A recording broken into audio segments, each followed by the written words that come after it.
On करो पहले वहीं से। हेलो। हाँ।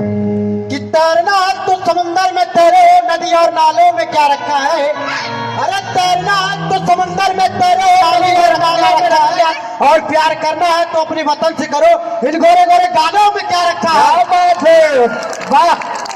अपने माई बाबूजी के सपनवा के साकार करो, अपने माई बाबूजी के सपनवा के साकार करो। आजमगढ़ के ये चच्चा एक दिन हम आर्मी जवान बने। झोपड़ी जलेंगे तो माल बनेंगे, झोपड़ी जलेंगे तो माल बनेंगे, हमारे खून के पसीने से ताजमहल बनेंगे। मन को खुदा ही मगन कर लो, मन को खुदा ही मगन कर लो, कभी कभी इस आजमगढ़ पावन धरती को नमन कर लो। वाह, मैं क्या ठेकिया मत काका। प्ले।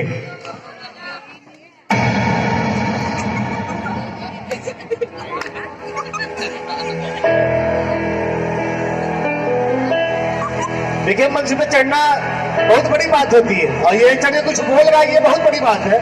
मैं चाहूंगा कि जोरदार तालियां हो। जी हाँ।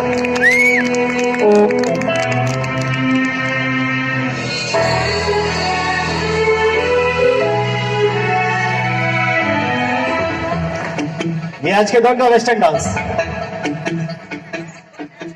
अचरा छोड़ के चल कह दिहाले, इतना दूर ये माई।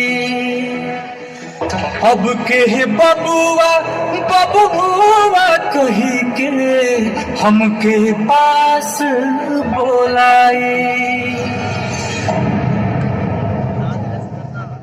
तोरा बिना जी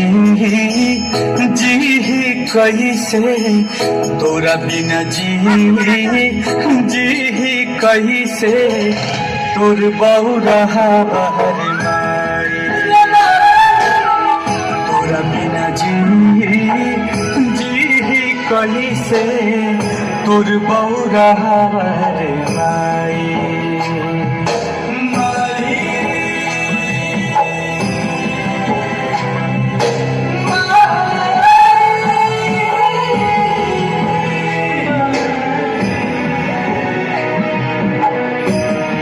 तालियों में कंजूसी ना हो, जोरदार तालियां हो जाए। क्या बात है। मन के दर्दिया अब के बूझी, अब के पोछी अखिया से लो। के कराया गे फूट के रो, अब के समझी सिसकी के शोर।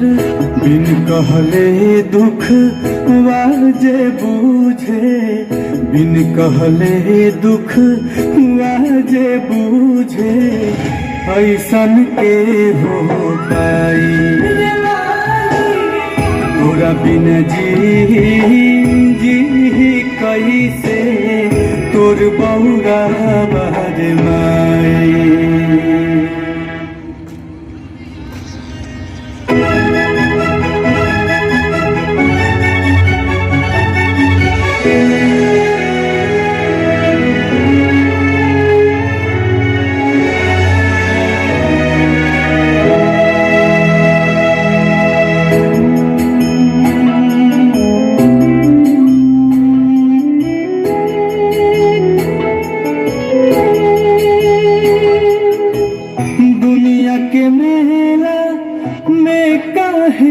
तू हमसे छोड़ा वाले हाथ रे, हमरा के भी ले चलते अपने साथ रे। खूंटा उखड़ गइल बागैया के, खूंटा उखड़ गइल बागैया के, अब बछरुआ कहाँ जाई। तोरा बिना जी कैसे, तोर बौरा रे माई।